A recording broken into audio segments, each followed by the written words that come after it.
Many Christians today say, we believe only what's in the Bible. If it's not in the Bible, it's not true.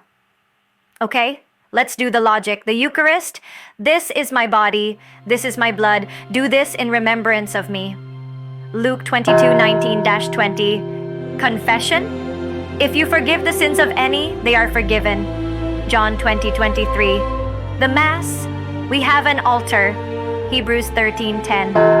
They devoted themselves to the breaking of the bread. Acts 2:42. So if these are all in the Bible, why do so many reject them? They say Bible alone. But when the Bible teaches something Catholic, suddenly it's symbolic or not necessary. That's not Bible alone. That's picking and choosing.